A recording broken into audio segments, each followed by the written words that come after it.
like to contact the show, send us an email at liveonfourlegspodcast@gmail.com or get involved in the conversation on social media. Join the Pearl Jam Podcast community group on Facebook or follow us on Twitter at liveonfourlegspod. Met a little girl, her name was June, a little bit south of Saskatoon. Me and Junie Mae, we got on fine, till I had to move on up the line. Promised that girl I'd be back soon, a little bit south of Saskatoon. Hey everybody now, welcome to Live on Four Legs, a definitive live Pearl Jam podcast, and we are doing a year, an era that we usually don't touch up on. We have done exactly 4 shows from 2011, and today would be the first one that we're doing from Canada, believe it or not. This year was pretty much highlighted and dominated by PJ20, but we got a couple that happened in Canada, then they went down to South America, and it kind of, we're going to talk about this a little bit, but it's reminiscent of what they did in 2005, because they did both those places in 2005, and if you want to give that year a big show kind of feel like PJ20, of course it's the Gorge. So same kind of idea there, but we're doing Saskatoon today. And maybe that's familiar to you guys because back early last year, we did a Saskatoon episode from the 2005 show. And I believe we said after that, like, well, don't know when we're going to do the other one because there's so many provinces and so many cities that we got to do. And here we are back at Saskatoon. We're doing this because it is a Patreon request from Danielle Tatlow. We'll get to tell her story a little bit later. But now we introduce the people that we'll be talking to you this whole time. Randy Sobel over here, John Farrar over there. Hello, hello. We are running back to Saskatoon again, if you will. Well, here's the thing. We have to remember the lyrics because there's going to be somebody that should know the lyrics that's not. All I know is that there's Moosejaw in there, Medicine Hat. Mm-hmm. Mm-hmm. For all you hockey fans out there that like know where the players come from or where the players played in juniors, everybody knows Moosejaw and Medicine Hat. They're like in the middle of nowhere, but everybody knows those names. Now that's going to be a storyline for this, of course, because they do the song and they did the song back in 2005 too. And they're going to kind of go back to it here. And it's going to be something that Ed really doesn't know very well. So he's going to have to call upon one of the experts to come and help him out, which is going to be a nice little story when we get to it later. Let's talk a little bit about 2011. Like I mentioned, it's really, this is going to be the 5th one that we did from this year, and it's not really on our radar a whole lot. So why do you think that a year like this, and in comparison to 2005 a little bit, why do you think a year like this might get forgotten along the pantheon of Pearl Jam tours? There's a couple of things that it has kind of against it. Number one, you mentioned obviously the PJ20 Fest kind of specter looms over this year and dominates this year, and a lot of people, yourself included, that was a destination, and a lot of people did that and then went, okay, like I'm done for a little while. Did 2 nights, a lot of different songs, a lot of crazy performances. Then it was like, okay, I'm good for a little while. The other thing is that they're not really, there wasn't really an album to talk about in 2011. And, as you get into these later years, obviously the albums get a little more spaced out and you have these years of touring that we've talked about, 2012, another one that you got before Lightning Bolt came out. Then you get to 2015, 2016, 2018, which were similar to this, and that there's not like one album that dominates it that you can go back and be like, oh, that's that era. Like with 98, you had that. With 2000, you had that. With 2003, you had that. 2006, you had that. And then even all the years before when the albums were a little more closer together. But this doesn't really have that imprint of like one album dominating it. So on those years that happens, and like you could say 2022 has kind of been one of those years because we didn't get the 2020 tour. I think that if we had gotten the Gigaton tour in 2020, you would have probably seen a lot more of those songs. We've heard rumors that there are lots of new songs that are ready to go. So I think that in 2022, you saw the Gigaton stuff kind of fading to the background a little bit. And obviously, they're not going to play the new songs yet because they might not be done. They know that they're going to be bootlegged, and they're not ready for that yet. But it'll be interesting to see. We saw a lot of 10 every night. 10's the dominant album here as well. So I think those are the two reasons that these lists kind of get overlooked a little bit. Yeah, I think after the Riot Act tour, maybe even at the Riot Act tour, you get 2 years of this. You get 2 years of pretty decent touring, which 2009 and 2010 both were, and then it starts to wear off a little bit. Like, okay, well, we understand what this album is, we know what we like, we know what we don't, and we know what the band is going to bring to the table. Because at this time, you got to think of some of the deeper stuff off this album is not getting used at all. Gonna See My Friend, Johnny Guitar, Force of Nature, Speed of Sound, The Speed End, of Sound, Supersonic. Yeah, those songs aren't really coming up as much as they did in the first 2 years. And for a lot of those, they weren't coming up in the first 2 years at all.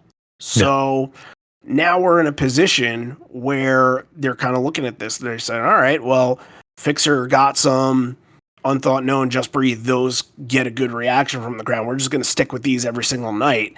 And now it takes the chaser approach out, if that's something that people care about. But again, a lot of these places that they're going to, Saskatoon, Edmonton, Calgary, some of these places deep in Canada, there might not be a lot of those people that go out and go on the tour.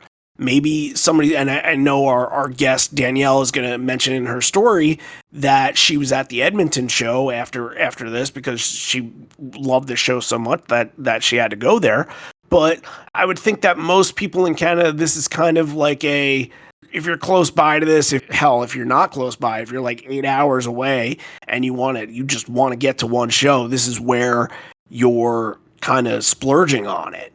And I'm going to get a guess that a lot of people probably didn't go to anything in 2009, anything in 2010.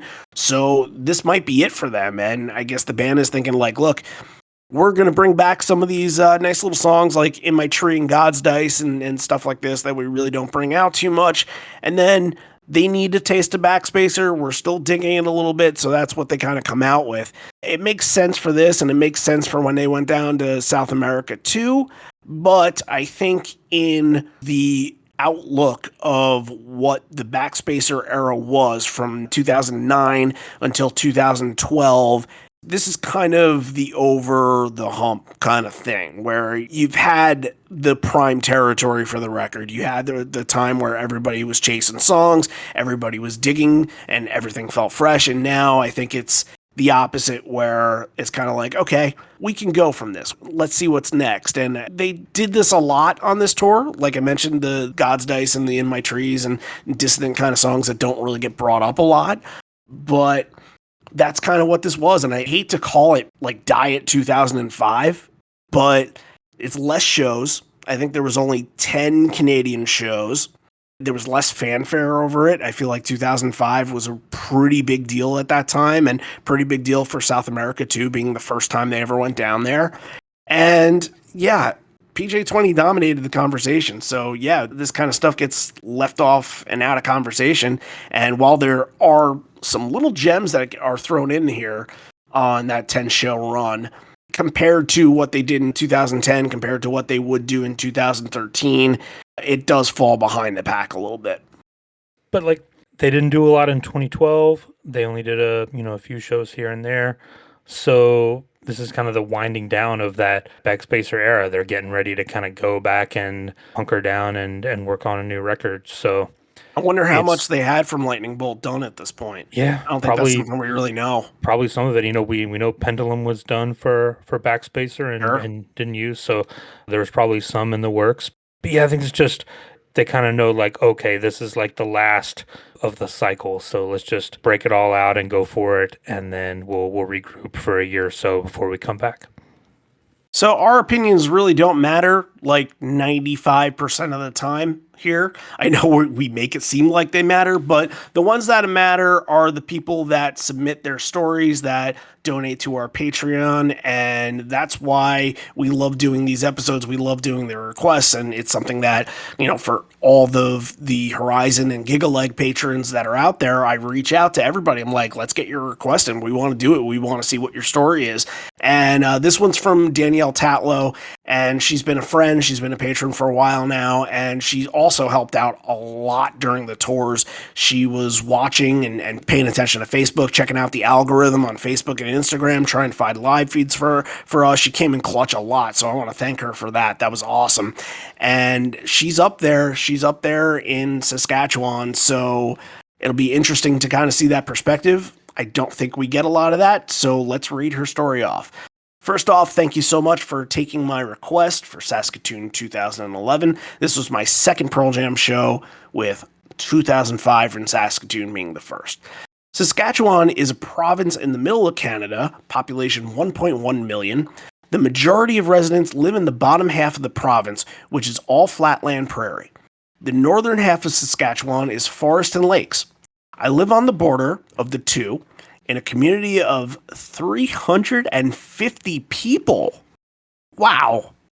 Imagine that. Imagine that. It's a 3-hour drive to Saskatoon, which is the biggest city in the province at 330,000. I grew up listening to classic rock and alternative music, and then had a few years in the late 90s and early 2000s where punk was my music of choice when I couldn't actually download music that wasn't on the radio. The local rock station did play a couple of Pearl Jam songs on the radio, but I never liked the song Jeremy, and Daughter and Better Man wasn't hard enough for my taste at the time. So I looked the other way. Until the moment that changed everything. Getting a burnt CD with Do the Evolution on it in about 1999. It was weird, it was angry, it was anthemic, and it hit me hard. After that moment, I was hooked, and I ate up everything Pearl Jam spewed out. I couldn't believe they came to Saskatoon in 2005. We don't usually get many big names in Saskatchewan. Bands skip over us. Credit Union Center holds about 12,000, and it wasn't a sold-out show at all, that's crazy, but hey, that's the territory. But it was a mind-blowing experience, and the set list was great. Fast forward to Saskatoon 2011, my mind is blown that they chose to come back. It was pretty close to a sold-out show from what I remember. I got 2 tickets. My husband's favorite song of all time is Better Man, and he was stoked to go, but he is a miner in a fly-in mine, and his days off didn't coincide with the concert. So I took my sister, and she had no idea what Pearl Jam even sang, but she came out of it having a great time. Mudhoney was the opener. At the time, I only knew a couple of their songs, and I remember it being so loud that I literally had my hands covering my ears for most of their performance. It was hard to enjoy. That's coming from a punk background, too, but totally understand. Pearl Jam opened with Interstellar Overdrive into Corduroy. That was a holy shit moment. They're here, I'm here. How did this happen? I can't believe it. The next 3 songs aren't my favorite songs, but it was cool to hear God's Dice. I was on such a high from Corduroy that I wouldn't have cared what they played from here on out. In My Tree was frickin' amazing. Untitled and MFC were great. Mike killed it on Red Mosquito and Nothing As It Seems. Given a Fly, Do the Evolution, party time. In the Moonlight, I knew the song right away, but I didn't know many of the lyrics. I knew it was rare, but I didn't know how rare it was until after the show. Black was great to hear because they didn't play it in 2005. That's something that Ed will mention during the show. The crowd went crazy for Spin a Black Circle. The crowd loved Just Breathe, and the radio stations were playing it in heavy rotation at the time. Better Man was a big crowd moment, and Why Go? The crowd loved this one too. The first and second attempts at Running Back to Saskatoon, the Guess Who are a Canadian classic rock band, a staple of Canadian rock stations, a communications rule, and this is something I didn't know, but I kind of assumed. A communications rule in Canada is that a radio station has to play a certain percentage of Canadian artists. So there was a time where I was paying attention to like Much Music in the late 90s, and I would go and I would check out like what they were playing and what was on like their top list, and there was like 5 Tragically Hip songs at the top. Yeah, is this you or Danielle speaking? That's me speaking. Okay. That's me, yeah. No, it was mostly Tragically Hip and Our Lady piece at the time. So Yeah. just think of that. It was a unique moment as it's something that we can say only happened in Saskatoon. However, that takes the place of another Pearl Jam song that would have been great to hear. After the show, I immediately bought tickets to Edmonton and drove to the 7 Hours a few days later and saw them there. Another great show with a wash opener. Edmonton was my last show to date. They have not been this way since, and would be a miracle if they came again. I have been busy with life, being a stay-at-home parent to 2 kids for the last 7 years. This year, my husband and I are finally getting on a plane and hope to be seeing them in Quebec and Ottawa. Until then, I'll be listening to bootlegs and watching concerts. Thank you so much. Hey, great story. Great. And, we don't get a lot of Canadian shows requested here. It's usually a lot of East Coast stuff, some Midwest stuff, if you believe it or not. Of course, those are the popular places, but it's always intriguing when we do get something from someone who is in a local area that we don't pay attention to a whole lot. Yeah, I mean, living in a town of 350 people, you got to feel like you're on an island there. So yeah, that's great. Danielle's putting in a lot of work there. I love it. I wonder if she's considered the town Pearl Jam fan. Right. I mean, she would have to be, local right? expert.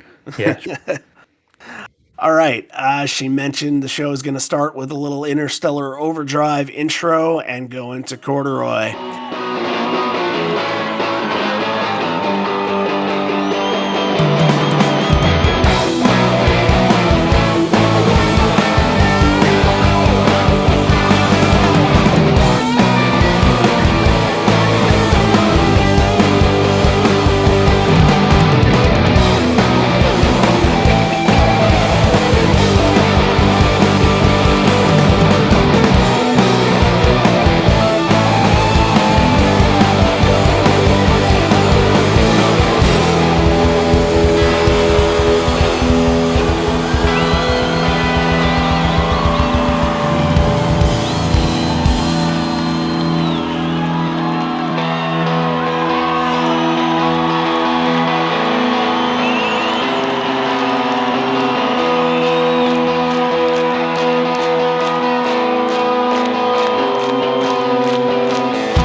Like the notes coming off Ed's guitar and Corduroy, they're just ringing out and have a little bit more echo than usual. It was a good version of both and got you going for this one. And Interstellar Overdrive had some flair to it. It allowed for it to get that hot start. I also heard a little bit of echo on Ed's vocals in Corduroy too, which is interesting. I don't think you really get to hear that much. Yeah, Interstellar Overdrive is so bouncy, and Pearl Jam doesn't have a lot of songs that bounce like that. There's a few. You've got some parts of Animal and stuff like that you could say have that bounce to it, but it's not something that they really do a lot. The sound of Interstellar Overdrive is not something that you can be like, oh, that sounds like this Pearl Jam song. So it is kind of a unique opener when they open with it, and they've done it a handful of times. Corduroy is always great, and especially to open up, everyone in the crowd knows that it's a fantastic song to open with. And this is a great version. I thought, especially the ending, when it gets to kind of the jam outro part, I thought they were really in a good mood, and you could tell they were excited to be there. They knew it was going to be a good night. It was going to be a long night. So yeah, just felt like the band was really pumped up, and really good version of Corduroy. Interstellar Overdrive has been played and introed 66 times to date. And yeah, it got you going, and Mike's solo felt pretty good, and he's working especially well in tandem with Matt there. So, hey, nothing new, nothing different, but it's rolling the way that you like Pearl Jam to roll. The next 3 are going to be interesting because these are 3 that really don't come up in setlist all too much. Got some a little bit, but I don't think these 3 have ever been played in the same show together again, and especially in the top 3 after the opener, you know what I mean? All Night into God's Dice is something I that's got to be the only one, right? Yeah, it's got to be. And like, there's going to be some songs played here where you're like, that's the Pearl Jam 20 hangover song where Yeah. they played it at PJ 20 and they liked it and it kind of got a little bump from being played there. And All Night is one of those, like, and they had just come off of, I think, the Jimmy Fallon performance of it Right. too. Hmm. So All Night was having kind of a moment in 2011. So gets kind of the featured spot here at number 2. It was fine, and again, you're getting two kind of songs you don't hear all the time. You hit them with Corduroy, and then they're going to break out some deep cuts here, and these people getting a little treat here. But yeah, God's Dice is always good. It has a little bit of an awkward start to God's Dice, but they get through it. Yeah, no, there's no really that drum roll intro that you get from that. Ed kind of stepped on Matt a little bit, but that's all right because they kind of finished off the song pretty tight and Matt's driving the energy the whole way through. I thought All Night at least had a couple interesting moments, like towards the end, Ed's shrieking sort of picks up and Jeff is doing the backup vocals, which sounded really good, a lot of intensity on that. I don't really think you get that from All Night too often, and for most of you that kind of understand my connection with that song, it's like don't really love talking about it because I've had it a lot. That's my rare that isn't really a rare anymore. So I don't really ever think about it too much, think that deeply into it too much, but I felt like this had a little bit of drive into it. And even how Ed kind of does this thing in the song sometimes, that like Stone's playing that during that. And I don't know how often that happens, but it seemed like it was a little kind of playing around moment, which sounded really good. God's Dice was good, and they've only played it 8 times since that date. So if you're going to get it, then you know how rare it is nowadays. And Godsam was fine. Again, it's kind of has that backspacer hangover to it. But Mike really started to rev up at the end and kind of pick up steam, which sounded pretty good. Ed here says it's only the beginning, and he starts singing the national anthem. Our national anthem, not O Canada. Yeah, you got to go O Canada here. Well, here is where he kind of turned it around. There were some boos, a couple of cheers, and he says at the end, and the home of the Blades. The Blades are Saskatoon's junior league team, the WHL over there. So at least he kind of added a little hometown flavor to that. So they do their research. Well, yeah, of course. Hey, you're not walking into their arena and not knowing who the hockey team is. If you do, then you're out of there. They're kicking you right out. We get a couple of rare ones here. In My Tree into Dissident. In My Tree had a little nice drum intro to it. It's not like a Jack Irons type, but it's very good. What I was disappointed with in this, and it's because it was so good, that Mike stuff that happens, mid-song and kind of escalates to the end. I didn't think that Mike was mixed very good in the show. I was just listening to it. I just wanted Mike to be louder. And yeah, there's going to be a lot of Mike moments that come in the next little bit that I wish just stood out much more, but it felt like it was a pretty even mix. The drums were pretty high. Yeah, I wish that Mike was a little louder on these kind of songs. Well, I didn't miss it here because you get to hear Jeff's solo. You do at the end, all the better, and he's really good with that really melodic, fluid solo that he takes during the ending part. There was fantastic. Once again, the last couple of times we've talked about it have been really good versions, so that was great. I love this In My Tree, and then getting into Dissident too. I mean, you got Corduroy at the beginning, but you're not really getting a big crowd moment here. People know Dissident, like obviously it's from Versus, so people know it, but there are not a lot of like sing-alongs early on here after Corduroy. It's kind of unusual. It's tough for Dissident to be a sing-along because Ed can't even sing it the way that everybody kind of knows for him to sing it. And it does feel a little clunky at first. It finds a groove somewhere and tightens up, but once again, Mike is like that loud atmospheric solo that fills the room, and that one just wanted it to kind of fill my headphones a little bit more. That was all that I was asked. I won't even mention it again unless I really have to, but yeah, was missing a loud presence from Mike, but you could tell that filling up the arena that people were probably hearing Mike pretty prominently. after this is going to be the combo that we got earlier, Interstellar Overdrive and the Corduroy. That's the common that you kind of live for with Corduroy, and obviously Untitled and the MFC is the combo that you live in with that. And he changes a couple words in Untitled. I got a car, I got some gas. Baby, let's get the fuck out of here. Get out of here fast. Everyone's confused. I just wanna get to Saskatoon.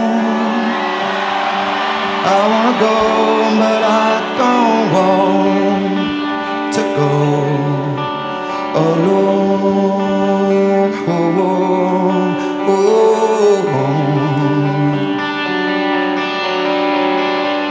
I hope you get this message, for you're not home. Don't make me wait another 23 minutes or so. You don't have to pack no things. I got some cash, let's get it on. I wanna go, but I don't want to go alone.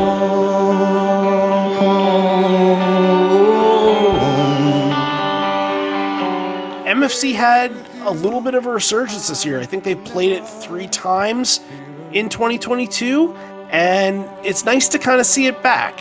It's probably considered more of a rare song nowadays, but it's good that the band is kind of like taking notice with it. And look, you got to think about where they were in Europe, especially. They're always going to play it in Italy, so that made sense to do it there. But this version I thought had more of a punk vibe, a little bit atmospheric, but ramping up the pace at the end, and really starts to generate good steam after that last chorus, and very intense gnawing on the second go around.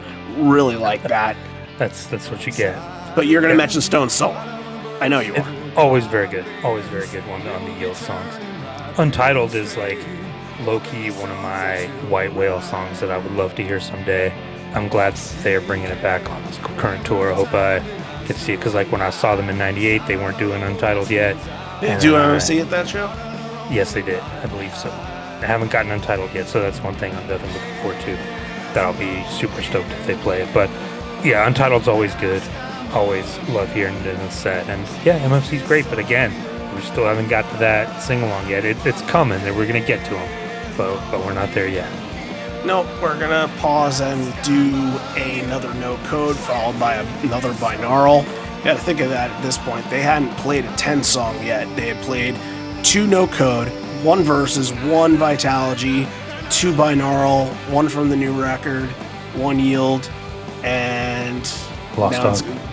Yeah, and a Dog. So, as we said, 10 is going to have the biggest representation in here. Of course, the songs that you all expect it to have, which is the very least of what you usually get from 10, but just really interesting how early on they're not going to that route at all. They're kind of going to some of the deeper cuts in order to bring this crowd in. And as mentioned in Danielle's story, that it's a smaller crowd and they don't go there that often. So do you think that the strategy, what they're doing here, is better than hitting them with all the hits, or what do you think is the best kind of situation for these kind of places? I think when you've got 30 songs here, so it gives them a chance to mix it up. I think, when Ed's making this set list, he's thinking like, yeah, let's mix it up tonight. Let's throw everything at the wall early on, and then we'll get to the big sing-alongs later. More Mike moments here. Red Mosquito, Nothing As It Seems, back to back. And you're not getting even flow in the main set, so this is usually the spot, and Mike is kind of getting treated to 2 moments here. And yeah, just, the guitar's its own voice. Red Mosquito, it's sort of that, like a Mosquito type of sound that he brings into it, and gets really bluesy, kind of nice little progression here, paced really nicely, and a little, kind of sounded like a little slide guitar. He was using that kind of slide pick a little bit, so that sounded really good. And then, Nothing As It Seems, Ed tees up as being about the government, and it feels weird. They said U.S. government, so more U.S. references in Canada, right? Does that make any sense? Well, he's not talking about the Prime Minister, so... No, of course not. But, I mean, both these versions, Mike jumps on both these versions. You know, whenever he gets the platform to do it, sounds really good. Great builds and nothing as it seems, gains a little speed and momentum near the end. Both sounded very good here.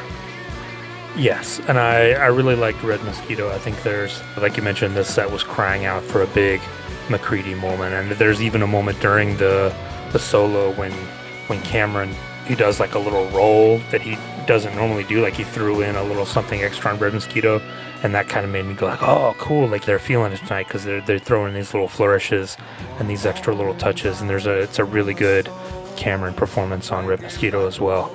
And yeah, a good duo that you wouldn't normally like kind of associate these two songs together, but you know, put together in the middle of the set, they kind of hold their own and like didn't miss even flow. Nothing as it seems. Mike's great as always on that. So big twosome there. I really liked it. Kind of did the job that even flow does.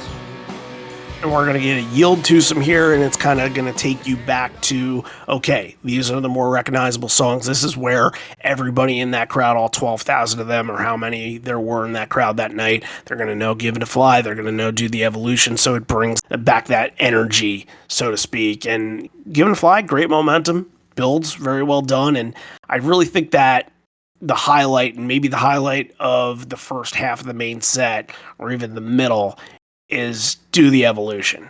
And as this progresses, Ed starts to get more and more intense with each verse, more and more intense each line. Heading into the Hallelujah choir, Ed saying, this feels like church, singing the choir, and then he kind of gains some ferocity after that. He gains some anger towards this, and it really made for kind of like an old school, like a 1998 sort of version of this song. I just thought the vocals were excellent on it. It's evolution, baby! Woo!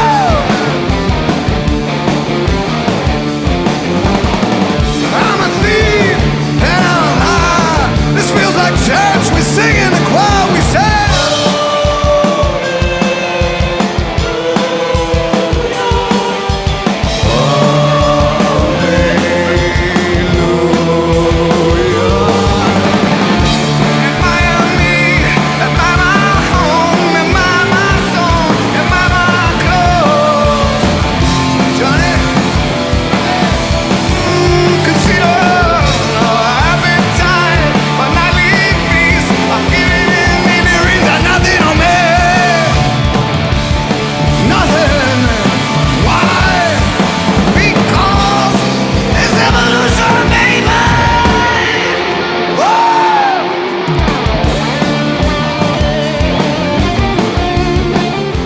Sometimes, you know, this song can kind of get lost in the sea of other versions of this where you're like, okay, well, you know, it definitely hit the bar, and that's good when it hits the bar because it's still an excellent song, but it's been played 537 times. You're not going to compare all 537. This one felt like it did exceed what you normally would get from Do the Evolution. Yeah, great. And again, you're on a little bit of a yield run. You know, if you just came off MFC before the little twosome that we just talked about, and I think these two paired together, Given to Fly and Do the Evolution, it's like they each kind of give the other one a bump. They're better for being together, I think, because they pair well together, obviously from the same record. And yeah, Do the Evolution's just like, I never think of it when I think of like their best songs, but it is one of their best songs. And like, you know, you wouldn't put it up in that 500. It wouldn't think to put it up in that 500 play group. You know, that you're talking about your Blacks and Better Mans and things like that, but it's right there. I just checked this up on livefootsteps.org, our favorite website to check up everything on Pearl Jam data, and Given to Fly into Do the Evolution as a combo in this order. Played how many times, John? Ooh, 41. 15. Okay. It's not as much. Well, if you check it the other way, how many do you think we have? 17. 27. So 41 together is almost right on. Yeah, exactly. Right. Okay. So cool. It makes a lot of sense. And, you know, not a lot in 1998, though.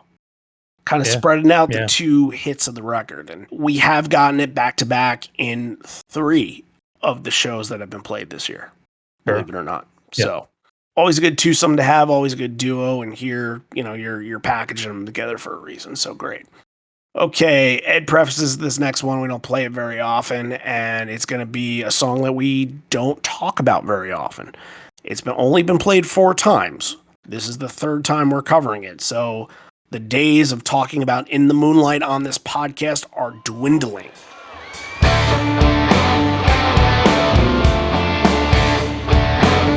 In the moonlight, getting right out to get back. It's really short to relax. It's getting closer to all ends.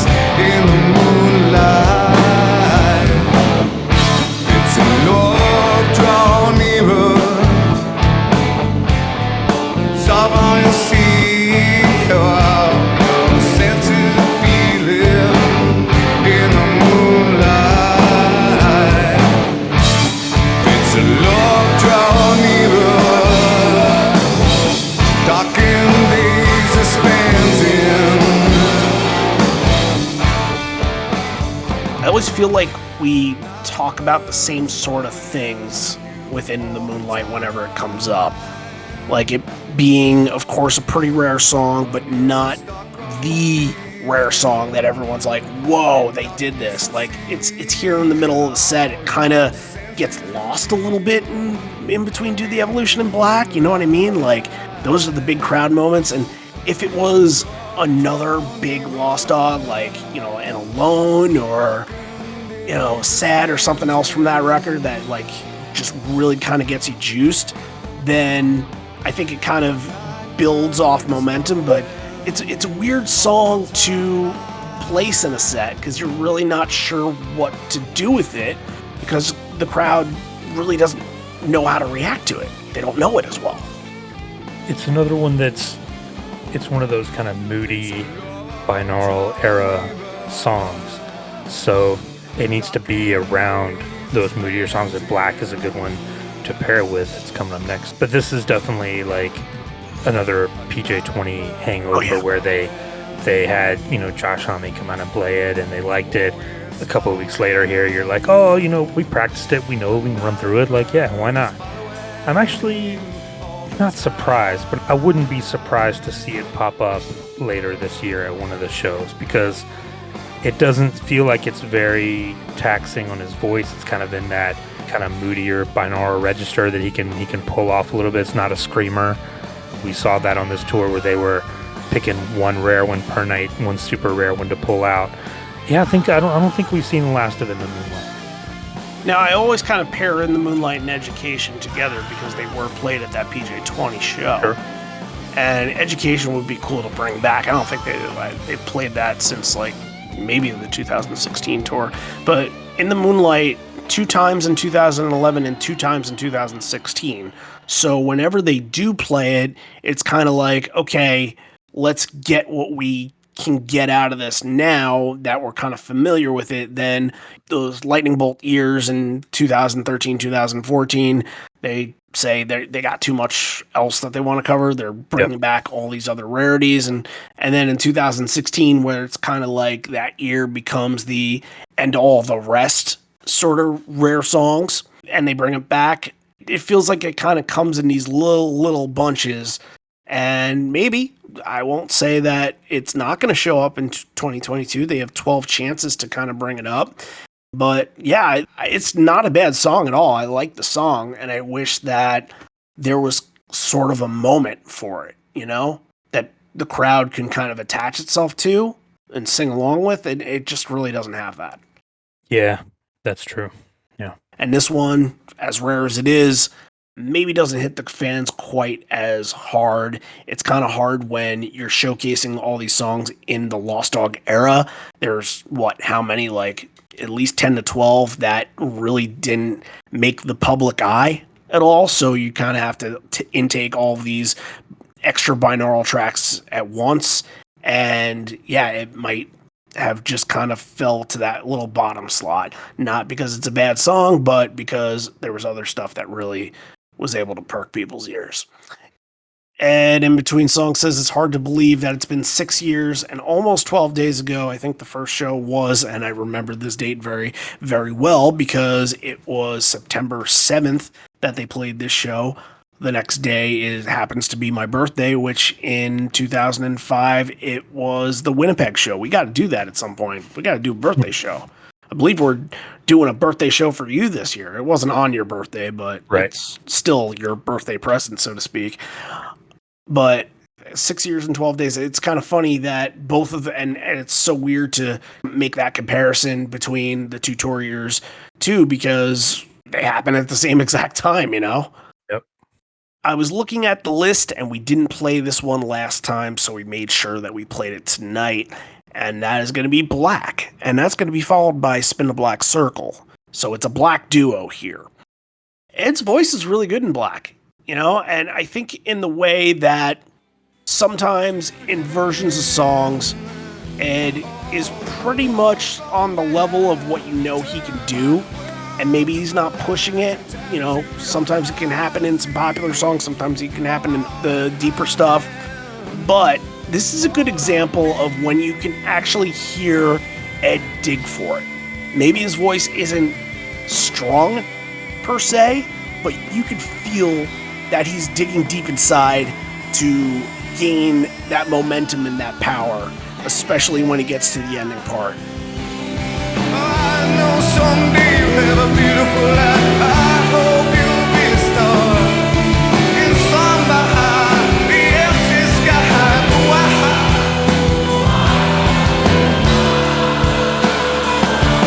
Can it be? Can it be?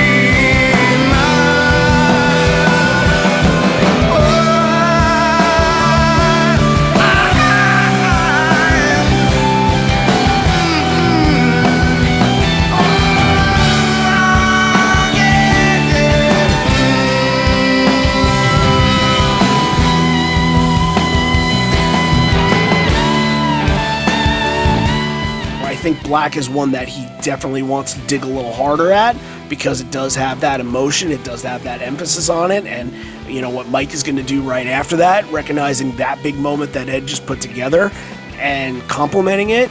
Black would be the one where if you got to pick one in this main set to stand out like that, Black is the one to run home with, right? Oh, absolutely. It's a standout performance. And, you know, everything you said about Ed is true here. It's a really passionate performance of Black. And I love when the crowd is great on this, too. You know, we haven't really talked about the crowd a lot, but they really take it here. And when it gets to the why, you know, the why can't it be, he kind of lets the crowd take it and they go with that, which is always really cool. Another incredible, just soulful McCready solo, one of the best that we've heard. Look, we've done a lot of like combo numbers today, and this combo in this order of Black in the Spin the Black Circle been played 8 different times, and then 5 times in the opposite order of Spin the Black Circle going into Black.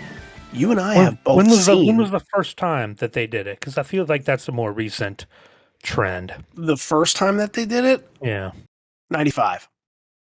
Really? Once in 95, twice in 2000, once in 03, and then 2009 to 2011. Okay. Spin the Black Circle could have easily been the one where they're just like, okay, let's go full go with this. Let's tear it apart. You know, we're close to the end of the main set. Let's let it all out there. I thought the pacing was pretty even on this. It didn't really pick up as much as some other versions do, if you know what I mean. It felt like it was kind of steady, and Ed's vocals are good throughout. It's consistent more than anything. It's not like when you get to that middle part where it just escalates. I didn't think that this version sort of escalated to that part that you love in Spin the Black Circle that gets you absolutely fired up. I'm not saying that this was a worse or not as interesting version as ones that do that, but it's just interesting to see how they kind of kept this at more of a normal sort of pace. That might have been a hangover from Black. It's a little awkward to like do this ballad kind of powerful slow build song and then immediately go into a breakneck like super fast one. So I get why maybe they weren't quite feeling the breakneck pace of Spin the Black Circle, but yeah, nothing wrong with it. Thought it was good. Okay, we're going to get to a fun moment here, and then there's going to be 3 songs at the end of the main set. Ed is pointing out in the crowd, who is this young guy right here? How old are you? 9, 10. Hey. What's your name? What's his name?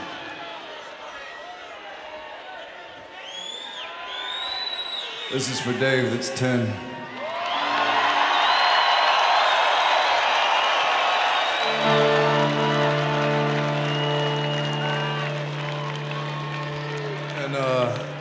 Your dad looks pretty cool, but this is and he is pretty cool because it looks like he brought you here. And I understand if you just came to see Mudhoney, because I understand. But this is for when you decide to take off on your own. This is called Setting Forth.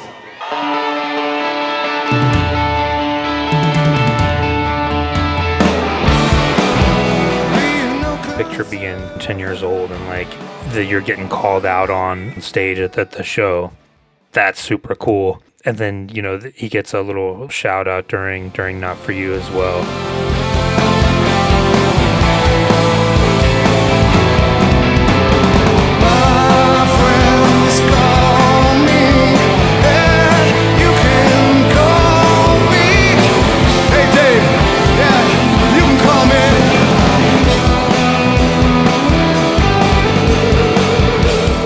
Stuff with Dave was very, very cool. And even after that, like, there's a little jam that goes into that bridge, kind of the pre-verse before the last chorus, and it takes him another measure or two before getting into it. And like, that feels like a moment that, and I know that they have extended that a little bit at times, but that could be something that is noticed as one of those moments that extends. And I think that people don't recognize that it does happen enough. But when it does, like, that's, you're extending the song, you're kind of making it a point to say that this is a highlight, to give it that room, and then at the end, you're getting back to another Stone solo here, and that's, you're building to that.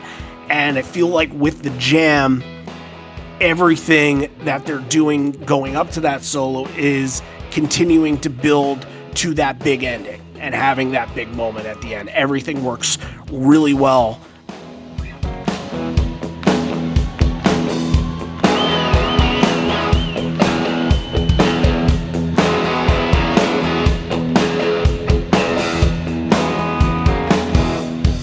All that sacred, it comes from youth. Dedications, naive and true, but with no power, and you got so much to do. I still remember. Why don't you?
tag at the end, and then a very seamless transition into a live to close the main set. Very, very good. I think that Not For You is coming back for me. You know, it's those kind of Vitalogy songs that are structured like that and are written like that to, you know, I think we talk about that with Corduroy, we talk about that with Immortality, we talk about that with Better Man, obviously. So a lot of those songs on that record were made, I think, and constructed with that in mind to give them that build and that room at the end. And like we talk about it every time we do a 94, 95 show, like, oh, the ending of these songs are amazing. Like, listen to Jack just go off on these. And, you know, that continued with Matt to a certain extent. Yeah, Not For You is very good. And it doesn't show up as the penultimate song of a main set a whole lot. So this feels like, okay, you know, we're not playing a lot of big hits in this main set at all. You got Black, you got Do the Evolution and Given a Fly, and of course opening with Corduroy, but Not For You into Alive. That's interesting right there, because that's sort of saying like you need a big moment to get you pumped up for a live, and usually something like, if it's in the main set, which of course is completely rare nowadays, it's more like Lucan or Better Man that has a big epic moment that you can kind of take that little pause and then go into a live and have two back-to-back like that. But yeah, Not For You is not usually in this spot, and I think that it is a very good spot for it. It's usually more towards the middle of the set if it's showing up. Alive has a little bit of an issue with Stone's guitar early on, but performance has a couple clunky moments. It gets smoothed over, and of course the crowd's going to be chanting along at the very end. That gets good, but look, we're getting sort of a change of pace with Alive being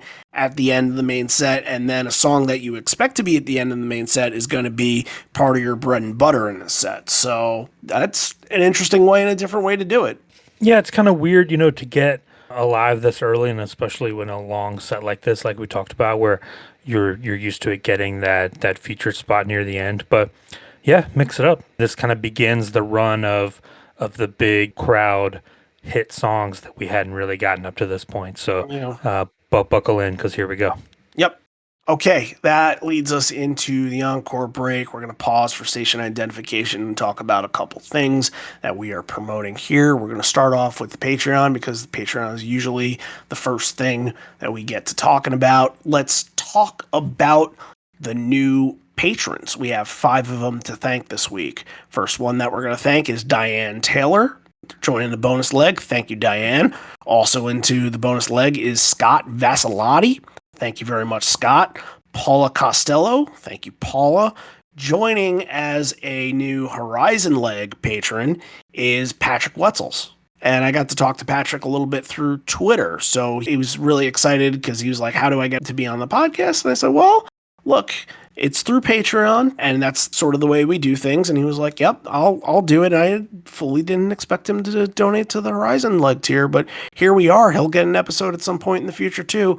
And then the last person I want to thank, because it's going to segue into an event that we're doing when we hit St. Louis, is Tanya Kang. And if you don't know who Tanya is, she is the person behind the Pearl Jam fan portraits. So if you've done a fan portrait before, or you've seen her do the photography before shows, during shows, what happens is that people will write down one of their favorite Pearl Jam lyrics. They'll talk about it for a little bit. What does it mean to you? Why did you choose this one? And then she'll take your photo of it with the lyrics in hand. What she's doing with all these photos is she's creating a book. And the book is going to have a Kickstarter starting up on August 15th. And like I mentioned with the St. Louis show, what we're going to be doing there is we're going to be holding a bit of an event, and there's a lot of stuff going on in this event, so I'm going to kind of break it down one by one here. But Tanya's part is going to be, we're going to interview her. Anthony from Touring Fan and I are going to interview her. We're going to do some interviews with some people that are planning to donate to her Kickstarter, because that's part of a package, which you can do that too. We'll give you that information in just a second, but that's going to be on August 15th. she's going to have a little gallery so we can see some of the pictures that she chose that are going to be in the book, and she'll talk about some of the stories as well. Very excited for that. I think she does great work, and she's turned into a very good friend of mine, and glad that she's hopped aboard on Patreon. Let's talk a little bit about that event. The event is called Hope and Brews in the Lou. It is at a place called the Midwestern. That is about a 3 or 4 minute walk to the Scott Trade Center in St. Louis before that show. And there's going to be a lot of stuff happening. We're going to be involved somehow. And like I said, like interviewing Tanya and interviewing some of the people that are going to be getting their picture taken with lyrics that day. And also happening at that show is Anthony was able to acquire a cover band called River Mirror, and they're going to play front to back the whole entire MTV Unplugged. Front to back. With the dissonant tees, right? I've requested this. I've absolutely requested this. Yes, they have to do it. And I bet you that they don't know about it. And I bet you that if I tell them about it, they're going to be like, oh yeah, we're going to do that. That's happening. And I want to dig into more of what Tanya's doing as well, because it's the book reveal, a gallery, and the photo session, as I said. But the photo session is going to be kind of connected with the Kickstarter. So, like I mentioned, her Kickstarter's coming out in about 2 weeks on the 15th of August. And what is going to happen with that is that it's for a pack. So you can donate to the Kickstarter without donating to this package. You can donate to the Kickstarter and get a copy of the book and have the copy of the book sent to you when it's ready to come out. If you want to donate to this package, if you're going to be in St. Louis, you're going to be at this event, then the other things that you'll get in this, you will get the copy of the book, you will get to be in the book. That's a last minute decision. You'll get to be in the book for donating to this tier on the Kickstarter, and then you'll pick your lyric, come up on stage, and we'll do an interview with you and kind of talk, because the whole point of the event is to raise money for the American Foundation for Suicide Prevention. September is Mental Health Awareness Month, so that's what we're raising money for, and kind of talk about why you picked your quote. And I think a lot of things that deal with mental health situations also deal with Pearl Jam. I know myself, and I'm sure you, John, have took to a lot of different lyrics that sort of spoke to issues and problems and things that, you know, maybe you don't get out of therapy, maybe you don't get out of other places, that can kind of guide you along the way. So we're going to try and tell some really good stories with that, and hopefully you guys are there, and we'll keep mentioning this in the weeks to come. We'll keep bringing it up, but when that is ready to go, I will make sure that on the social media accounts, everybody gets that link. It will be 2 Mondays from now, so be on the lookout for that. There's also another thing that we are raising a little bit of money for. Now, everybody knows that MSG is coming up, and everybody knows the date of this. It's a very important and powerful date. It's important to basically the whole entire world, of course, because everybody knows what that date is. But it's also important to people that were there on that date, 3 years before that happened. Everybody knows the moment that happened that night was that after a long campaign, the band finally caved in and played Breath for the first time since 1994. It really felt like that moment was the start of this kind of fan service of, okay, we'll take a couple of requests, we'll pay attention to the rare songs that are out there and bring them back every now and again. And it felt like that moment was definitely the door opening for that. And I think that they absolutely knew what that date meant when they took it. So there's no doubt in my mind that they're going to play Breath that night. However, I kind of feel like it would be a fun idea and a nice idea to recreate the moment. It's more about the moment rather than begging for the song. So what's happening is I'm going to make an attempt to print out about 2,500 to 5,000 sheets of paper that say Breath on them. And of course, everybody knows the cost of printing, and it's something that I cannot afford myself or through within podcast funds. We'll be putting as much as I can into this, but what we're doing is a little bit of a fundraiser on this and a raffle as well. So It'll be $5 per entry, and you'll get entered in for every $5 increment that you donate. You'll get entered in to a little raffle that we're going to be giving away some posters. We're going to be giving away some merch. Just a nice little throw in for just the kind of thing that we're planning here to sort of revisit the history a little bit. So if you are interested in doing that, then you can either join Patreon, or if you are already a patron and you want to increase the donation just for the month, you can feel free to do it that way. Or we have Venmo at Live on Four Legs, and feel free to send over that way if you want to be a part of the raffle and help out with what we're doing. And really, if we are able to get the GA all to hold them up and various people in the crowd, and I think that, it's New York. A lot of people are going to know the history. A lot of people are going to understand that. So if we see everybody with the signs, if they see them, they're going to feel good about that. And I think it's going to bring them back to a warm place. So that's all we're trying to do. Nobody's begging them to play Breath. We think it's probably a guarantee that they will. So just an idea to throw out there. If you are interested in that, we welcome all donations from all places. Real quick, how to donate to Patreon, patreon.com/liveonfourlegs, or go to liveonfourlegs.com and click the Become a Patron button. The 3 tiers, any of them are obviously acceptable. We put them all out there so you can join, and you'll be getting more exclusive episodes pretty soon. Took a little bit of a break in between the tour dates, the end of June and July. We've been running pretty hard on these reaction episodes, so we're going to get to some other stuff soon within the late night series and within the Evolution series as well. So keep those things in mind, and that'll all be extra content for Patreon. Our goal, the hope, before 200 episodes, I believe this is episode number 193, I believe. Yeah. The hope is that we can get to 200 before the 200th episode, and when we do, maybe we'll do something big for all you guys. Maybe we'll do a nice little giveaway for the patrons or something like that. So hopefully it gets to that point, and it's up to you to help us out. If you want to help us out, help us grow, we are more than excited to have you on board. Okay, let's get back into the show. Back to the rock.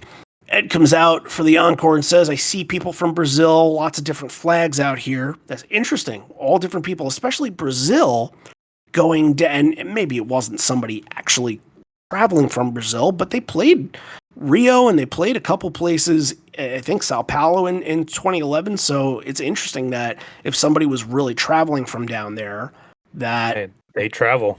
They do travel, yeah. We saw Chilean flags in Europe and sure, all kinds of stuff. But I'm just saying, Saskatoon, that's a distance. That's a distance right there. So I give anybody credit that decided to do that. They're not going to leave anytime soon, but this one is where we all start singing together. I'm glad he said that. We mentioned it a couple times. There really weren't a lot of moments in that main set where they were able to have the connection with the crowd.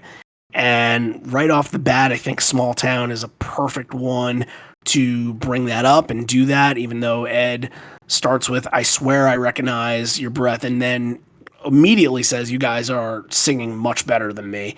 And it felt like this version had some heart, especially the last couple of weeks that we've done this. We've mentioned the pandering sort of versions that come a little bit later after this that are more of the lightning bolt era. And then we talk about the anthemic, and this was somewhere in between that had a nice feel to it, that felt like they were able to connect with the crowd without sort of egging them on a little bit.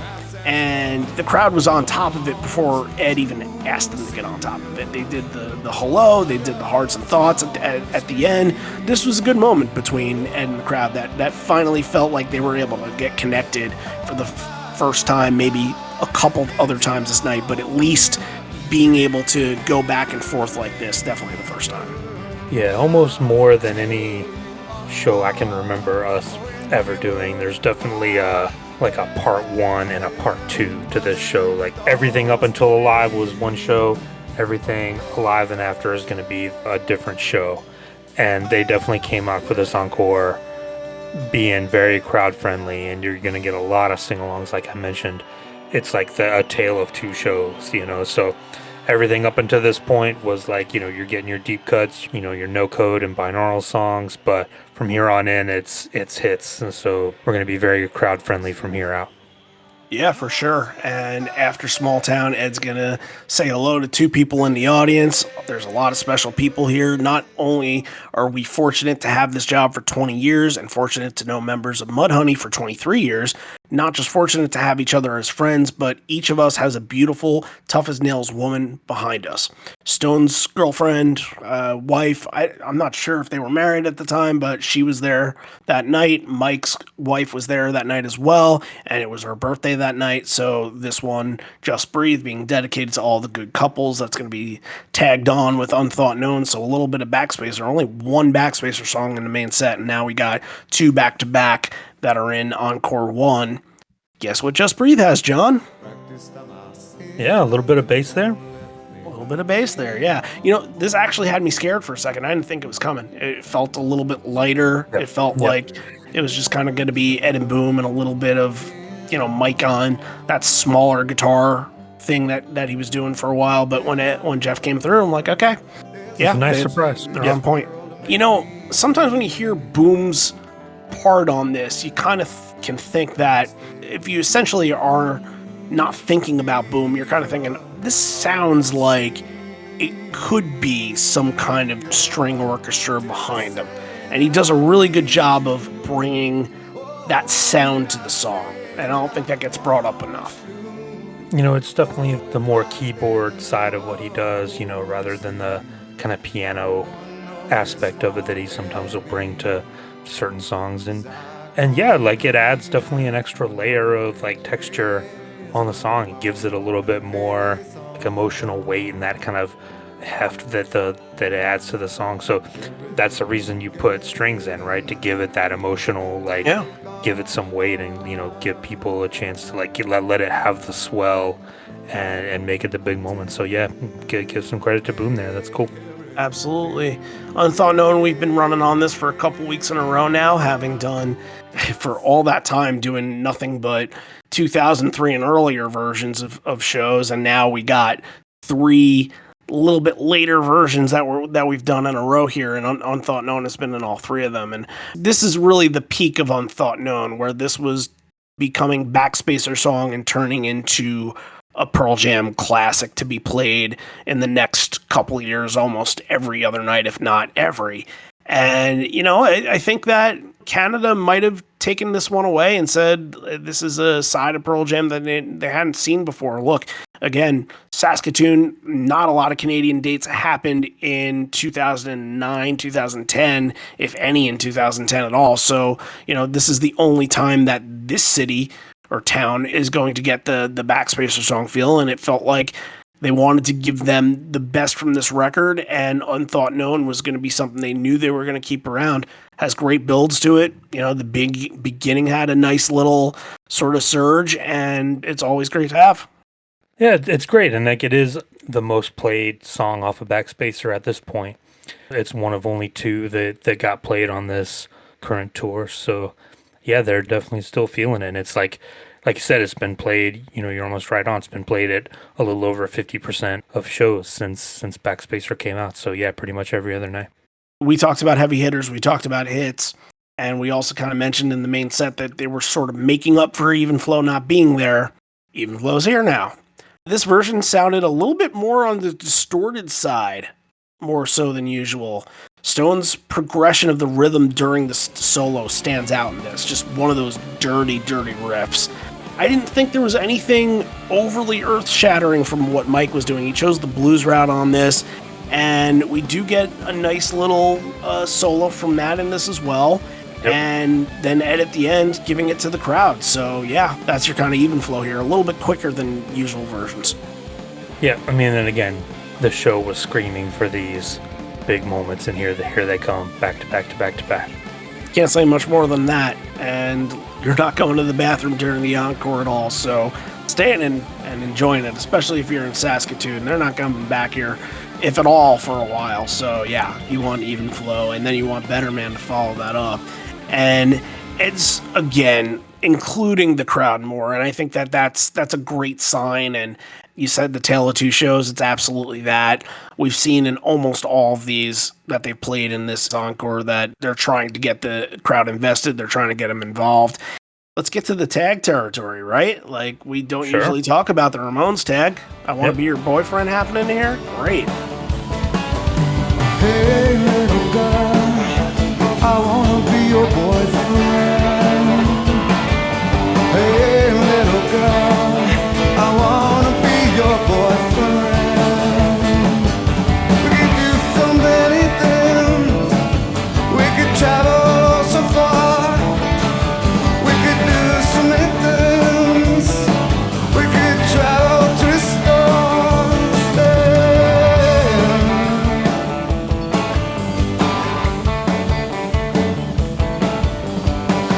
Little girl, I wanna marry you. Little girl, I wanna marry you. Little girl, I wanna marry you. Marry you, marry you, so don't run away. Anytime you get a Ramones tag, it's going to kind of perk my ears up. And, I Want to Be Your Boyfriend is from the first Ramones record. Kind of had, again, we talked about, some songs were kind of having a moment in 2011, All Night and In the Moonlight, some of the stuff that was played at PJ20. But Want to Be Your Boyfriend, too, tagged 4 times this year. They had just done it a few days before in Hamilton, and it wouldn't really come back until 2018. He does it and then kind of improvs off of it, talking about like, oh, I want to marry you and all this stuff. You're getting the double tag on Better Man, which means that they're in a good mood now. They're feeling it. We're a couple of wine bottles deep at this point, so letting loose. Yep. Just building back on the tags and back into, big roller coaster that happens at the end. It's always a show-stopping moment, and it's exactly what you expect from this and can take away from that crowd and say, whoa, that's how we're going to end Encore 1. I'm pumped and excited for the end of this show. That's exactly what you expect, and you got it. So already the Encore is starting to feel a lot different, and now we're going to get totally different when this starts. So Ed introduces everybody, and it's pretty normal, and, he talks about the whole band, right? He can't miss. He's been playing with these guys for 30 years now. Back then, 20 years. He's never going to miss anybody, right?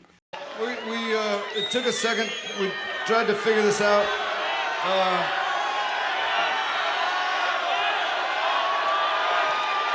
Usually there are.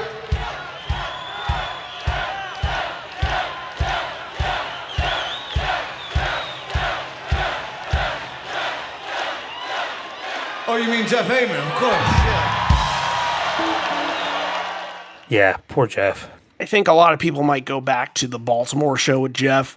I think he did the same thing where he just forgot to mention Jeff or whatever, and then Jeff sort of stormed off the stage at the end. They played like Rockin' in the Free World at the end, and he just put his bass down and didn't even like wave bye to the crowd. He just stormed off. So we don't know if he was pissed about that or not. It seems like it Seems a little turns petty. into Probably right. something else going on there. Yeah. Maybe, yeah. So it was probably a culmination of a couple things, but it's not unusual to play a song by The Who, but it is quite unusual to play a song by the Guess Who. And as we mentioned very early on in this show, they're going to Running Back to Saskatoon, being played in 2005. As mentioned, they only played about 2 verses of it then because the band kind of fell apart, and Ed during the chorus was just kind of like, okay, I can't remember all these towns, and it was there, and it was a nice little moment for the crowd, but I think here, the anticipation, especially from Ed, might have been, okay, let's get this right. I've been hanging around gas stations. I've been learning about tires. I've been feeding goobie monkeys. I've been working on cars. Moosejaw stuff. I'm fucking it up. Who knows this one?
not terrible.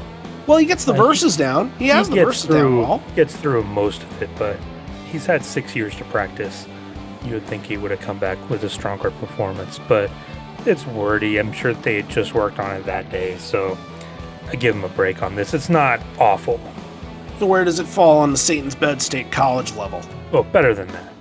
Well, of course it's better than that. I kind of think that's probably as close to rock bottom as you can get, right? Yeah, there's been, like, I think of, like, they've had to abandon Evacuation before, Mankind, some of those, but yeah, this is not on that level, especially because it's a cover. Like, yeah, you give him a break. Right. But then he, like, at near the end, he's like, oh, fuck it. Who knows this one? Yeah. Usually I'd say, oh, I fucked that up because I've had a little too much to drink, but tonight I think I fucked it up because I haven't had enough. I'll get it next time. Next time is about to come. We can gloss over Why Go in the Fixer a little bit here. I don't have much on these two songs because it's about what's happening after these two songs to kind of put a little bit of a bookend on this story here. So at the end of that, he kind of ties in the Fixer into this, and Ed's thinking aloud here. I'm still thinking about that goddamn Saskatoon song. And then I'm thinking of the Fixer. I really want to fix that thing. Is there a male singer in the audience that knows that song? Someone handy? Who's got the guts? You right there. You right there. Come on, he's got the guts. You know it? You don't want to fuck up like I did, believe me. Not in front of these people. Ladies and gentlemen, I believe we have a volunteer.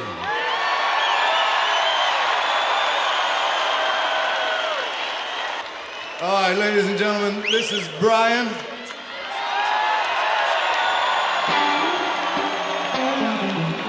help you on the verses, but yeah, you go.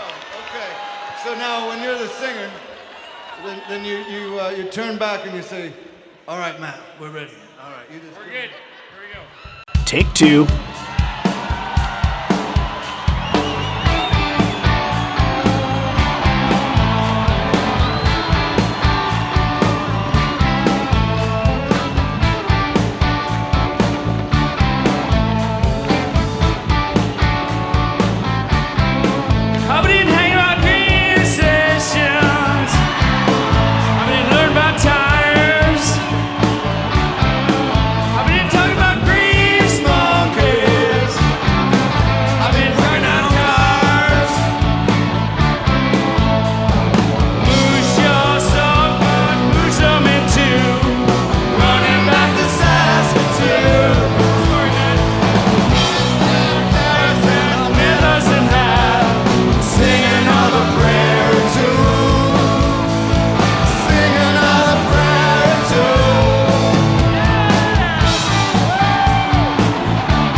Brian's a good sport. Brian's doing his job. He knows the lyrics, absolutely. He's not a trained singer at all, and I don't think anybody would have expected that. But you hear kind of like a little bit midway through the verse, Ed's like, okay, I'll help harmonize this, help this sound pretty good. And it does, like, when he kind of comes in, you're like, oh, okay, now this feels like music. And that's, look, Brian's probably a weekly listener. We don't want to insult him, but he did a great job.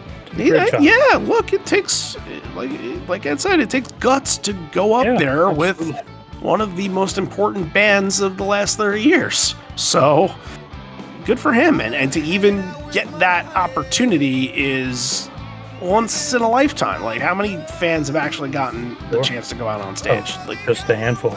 yeah, you can almost count on two hands. Maybe give one more hand, and then you can't count on more than three hands.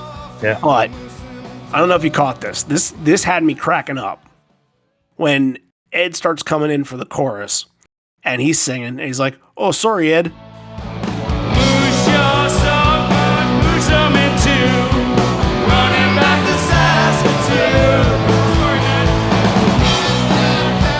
How is that not the best Canadian thing that you can think of? Like, it's just, of course he had to do it, because, Canadians are very apologetic. They're very, friendly. They're very nice. They're nice. Right. And, any time that somebody interrupts or you think you're getting interrupted, sorry, so sorry.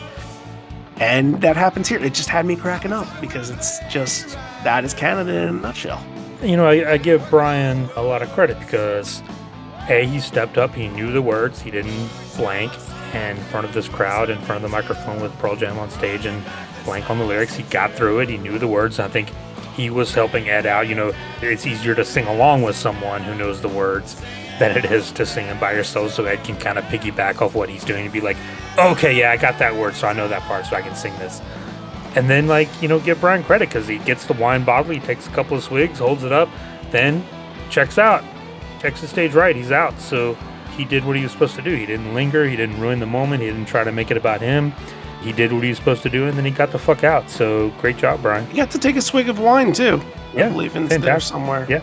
Yep. So for anybody that was getting confused, like Ed was getting confused, the chorus is Moosejaw, Broadview, Moosamin 2. That one tossed me up. The Moosamin thing tossed me up, because I'm like, is that one full word, or is he actually saying, as well? Moose and men or something? Moosamin. Moosamin, yeah. Moosamin 2. And which is weird, because he just said moose. He just said Moosejaw, so he's bringing that back twice in there. Running Back to Saskatoon. Red Deer, Terrace, Hannah, Medicine Hat, Sing Another Prairie Tune. So that's not places that I really get talked about a whole lot, so I can understand getting tossed up on those. But you can add this to the very good trivia question of how many songs have been played twice at the same Pearl Jam show. Are there any others aside from the Rockin' in the Free World thing from the Polo Fields? I don't know. I think there have been some that would be like some have been tagged and then played. Oh, well, how about the time that Porch was Ed's pre-show song, and then they played it in the regular set? Does that count? You could maybe put an asterisk by that, sure. We got to mention this. He improvs a little bit at the end and makes mention of Mudhoney. That stuff was was great. Cool. Yeah. Worked in the album title, the Every Good Boy Deserves Flubs. That was well done. Yeah. Excellent stuff. And I think he looks over at Jeff, or Jeff looks over at him and just has this big grin on him, like, hey, you actually did something there. Nice job there.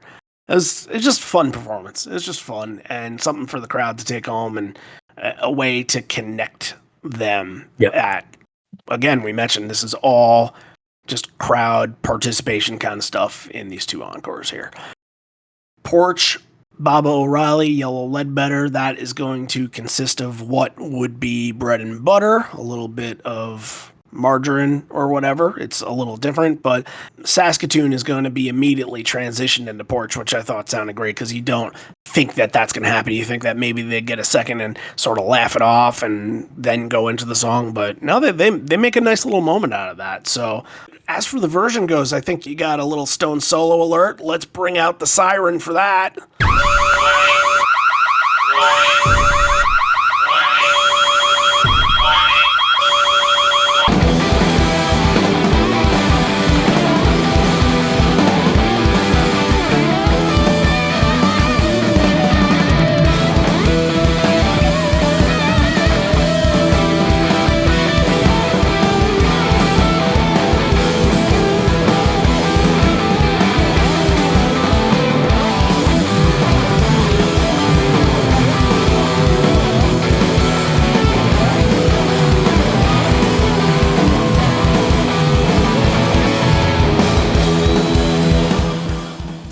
usually the McCready moment, but it feels like they do go back to back in a little bit of this. But just like Even Flow, this felt like a rather short version of Porch when you consider the alternative to it.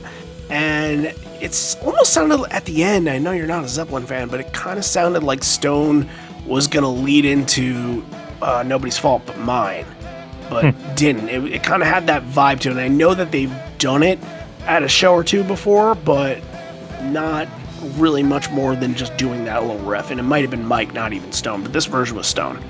Stone had a good night, and I like when Porch gets back to that showstopper spot. It reminds me of 93, 94 version. So I like it getting moved around in the set a little bit. I wish they would do that more. Like, close the show with it. They haven't done that in forever. Hey, they mentioned before that they don't really do the Guess Who, but of course they are going to bring up the Who here, so I think that might have been a little bit of a tie-in to what he said before. Just fun to get Bob O'Reilly. Of course, there's great crowd participation on it. There's great participation on it wherever they go. There is a nice little moment towards the end of the song when the tambourines come out. Ed hops off the stage and sees all the way off to the side on Stone's side that there's a guy in a wheelchair who's right up in front. There's not a lot of people around him, so there's no pushing up against him or anything like that. He has his own little section. Ed hops off the stage, hands a tambourine to them, and that's a nice little moment. That was really good for Ed to spot out and get to see. And you're ending the night pretty loose, where maybe in the main set you didn't have much of that looseness. I think it was just kind of like, all right, let's get from song to song. And it found its way to be a fun show towards the end. Oh yeah, they're in a great mood, and you're in Saskatoon, why not just go for it and keep going? And it felt like, we're going to talk about Ledbetter in a minute. It felt like they just didn't want this night to end. Like, if they could, they would have just kept on playing for these people. They were having a great time. Yeah, what do you got on Ledbetter? Just that at the ending, it sounded like, Mike just wanted to keep going on and on and on. It felt like he was trying to let it go as much as he could, trying to drag it out and enjoy this, this last moment here with these fans, for as long as he could. It was nice. Again, for a crowd like that, you do want to lengthen that because they're probably thinking in their heads when are we really going back to Saskatoon? Right. But it was probably one of those things where they said it in 2005, and here we are. So they did make good on a promise. If they did make, I don't remember which way, but if they were able to make a promise back then they at least made good on it. Some cities don't get that, so at least you were able to get two. Okay, that's the end of the show. Let's get into some top 3 moments. I believe I'm number 1 this week. I'm the first one to go. I'm going to say number 3 is Not For You. And I just love the interpretation with adding the kid in there, adding Dave in there, and his connection and conversation with him before the song was really nice. Big Stone moment. Felt like you were building up to something massive when you were doing a little jam in between. And I thought that was a very good performance. I'm going to say number 2 is going to be Running Back to Saskatoon. This is probably the moment that everybody thinks about when you think about this show. And of course, because the location is linked with the name of the song and getting a fan up on the stage, that's the moment everybody's going to go back to. But I didn't pick it as number 1 because of that. Because it felt like it was a typical number 1 song. I'm going to pick Do the Evolution as my number 1. I think it's just sometimes when you can look over songs, because again, it sounds like the average of 537 versions of this, and this one felt like it got lifted a little bit. And you're like, okay, Evolution, what do you got for me? All right, we're looking good. 2011, when they go down in a couple weeks after that, they're going to go down to South America. That song is going to change. That song is going to change and really start to bring out the South American crowd that's going to sing along on that. So, yeah, but good that they were in good spirits with it at this point. That's my top 3. What's going to be yours? My number 3 is going to be Black. I thought that was a really passionate version like we talked about, and getting to hear the crowd take it was kind of foreshadowing for what would be the rest of the show, the part 2 of the show like we talked about. So my number 2 is actually Not For You, with the kid Dave getting the call out there. I thought that was super cool. And my number 1 is going to be the Running Back to Saskatoon with Brian, the fan who comes out and sings. I thought that's the big moment from this show, hands down. So that's it. I think we've done the Saskatoon duology, if you will. I don't know if we'll ever get back, but this We was a won't good be running back to Saskatoon anytime soon. one. Probably not for a third How time. about Even though they Moosejaw, even though they played it 3 Broadview, times in 2 Moosamin shows. too, Hey, Red we'll Deer, see. Terrace, Hannah, We'll see. Medicine Hat? Do you think they're all Pearl Jam fans there? Sure. Somewhere on the prairie?